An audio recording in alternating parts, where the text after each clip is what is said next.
Good evening, children. In the last session, we discussed about what is a ratio. To compare the two things, we take ratio or percentages. Now we see compound ratio. What is a compound ratio? If two simple ratios are there, to make it a single ratio, we have to take a compound ratio. For example, see, if two members invested some amount, let's take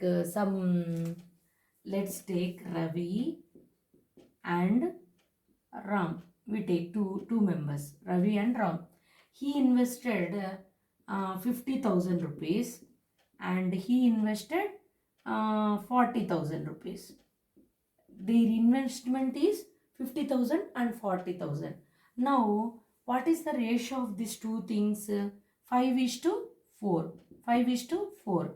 Again, what is the time period? What is the time period? He worked for only 3 months. He worked for only 3 months, but he worked for 8 months. Again, what is the ratio of these two things? 3 is to 8. See how to share their shares after doing business. They will get some profit. No, how to share that profit, in which ratio they have to share, whether they have to take 5 is to 4 or 3 is to 8, in which ratio they have to share. See, this is the time period and this is the investment. Two ratios we have. At that time, what we have to do? We have to take the compound ratio of these two. That means um, we have two ratios, no? To make it a single ratio, what we have to do? We have to take it as a compound ratio. How to find the compound ratio? To make it a single ratio, that is product of antecedents, ratio of product of antecedents and the product of consequence. See, 5 is to 4, comma, then what is the another ratio? That is 3 months and 8 months. Product of antecedent, first term we called as antecedent and the second one is consequent. Product of antecedents and is to ratio of product of antecedents and the product of the consequence. These are consequence, no? See, 5 into 3 is to 4 into 8. This is the product of antecedents is to product of consequence. That means we are taking two ratios and making it as a single ratio. 5 3s are 15 is to 4 8s are 32. So, to make it a single ratio, we call it as compound ratio. Compound ratio means two ratios are two ratios are converted into a single ratio, then we call it as compound ratio. Compound ratio, for example, A is to B is one ratio and another ratio is C is to D. What is the compound ratio? Product of antecedents and product of consequence. We can write this as A by B. Ratio also we can write in the fraction form. A by B is to C by D. Product of antecedents AC. Product of antecedents by product of consequence BD, or AC is to BD. In this way also, product, nothing is there means A into C is to B into D. Simply you have to remember that product of antecedents is equals to product of consequence. In this way we can find out the compound ratio. Now see the exercise problems. Second Roman, we have to find out the compound ratio. Compound ratio related problems are there. Let's come and do those problems. See, second Roman, if the compound ratio of 5 is to 8, second Roman, that is exercise 5.1. In this compound ratio of 5 is to 8 and 3 is to 7 is 45 is to x. This is the compound ratio. Two ratios are there. For these two ratios, he has given the compound ratio. We don't know x. That means first you have to find out the compound ratio for these two things. 5 is to 8 and 3 is to 7. What is the compound ratio? Compound ratio is equals to product of antecedents 5 into 3, product of consequence 2 second term 8 into is to 8 into 7, 5 3s are 15 is to 8 7s are 56. So this is the compound ratio. Actually he has given 45 is to x. So we have to equalize these two ratios. 15 is to 56 is as equal to 45 is to x. Now equal these two terms. Product of means product of extremes. So 15 into x, they are in proportion. We know already, if they are in proportion, product of means is equal to product of extremes. 15 into x is equal to 56 into 45. So x is equal to 56 into 45. If you transpose this 15 to the right hand side, here it is multiplying, it divides 15 ones, 15 threes. So 56 into x is equal to 56 into 3. 3 6 are 18, 3 5 are 15, 168. So here x value is 168. In this way we have to find out the problem. Okay, in this way we have to find out the x value. Understood? So first of all we have to find out the compound ratio and proportionate with the another ratio. Then we can find the x value. See, if the compound ratio of, see the third one, compound ratio. What is the compound ratio of this one? Which one? 7 is to 5. 7 is to 5 and 8 is to x. 8 is to x is, he has given compound ratio. What is that one? Sorry.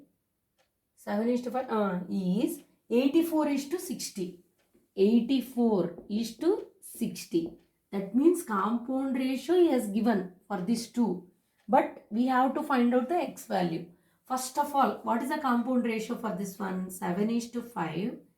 And according to our method, we will do product of antecedents is equal to product of ratio of the product of antecedents is equal to product of consequence. What is the product of antecedents? 7 into 8 is to 5 into x. So 7 8s are 56 into 5x. Proportionate with this. As per the problem, he has given 84 is to 60. Is as 84 is to 60. If two are in proportion, we can say that product of means is equal to product of extremes. This is compound ratio. Product of antecedents, first terms. Product of consequence, ratio of product of antecedents and the product of consequence. But here proportionate means product of means, product of extremes. Now see here, 5x into 84 product of means is equal to product of extremes 56 into 60. Now keep 5x here and transpose it to the right hand side. 56 into 60. Here it is multiplying. Transpose it, it becomes division. So 12 6 are 72, 12 7 is 84.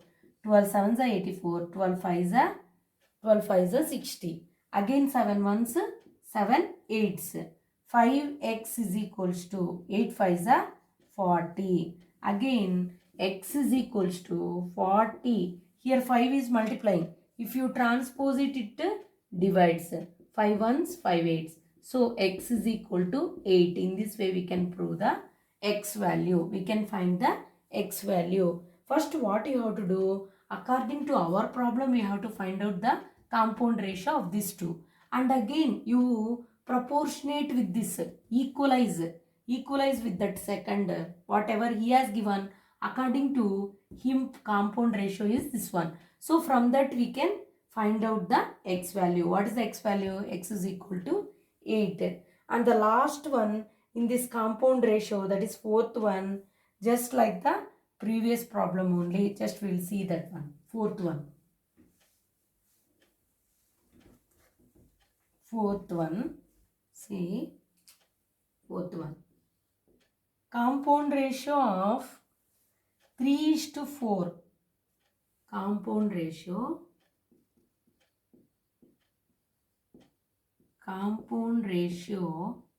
of 3:4 and the inverse ratio of 4:5 and the inverse ratio of 4:5 is, he has given 45:x. Find out x value we have to find out.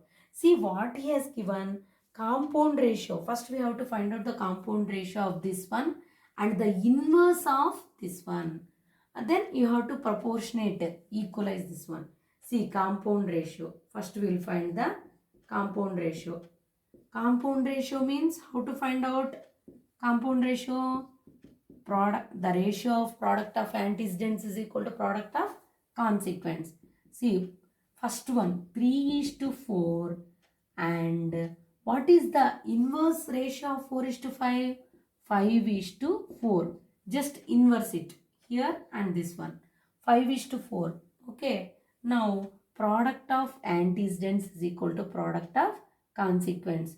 3 into 5 is to 4 into 4, that is 15:16. Now proportionate with our problem 45:x. 15:16 is as 45:x. Now product of means is equal to, they are in proportionality. Proportionality. So they are in proportionality means we can say that product of means is equal to product of extremes. So 15 into x is equal to 16 into 45. So put x here only and transpose this 15 from left hand side to the right hand side. Here it is multiplying, it absolutely divides. Here it is multiplying. If you transpose to the right hand side, it divides. 15 ones, 15 threes, 16 threes, 48. So x is equal to 48. In this way we can find out the x value by proportionality. First you have to find out the compound ratio, and then here in this problem it is like third problem only, but what he has given a small twist, that is the inverse ratio of 4:5. You have to take the inverse ratio, that is 5:4. Okay, thank you.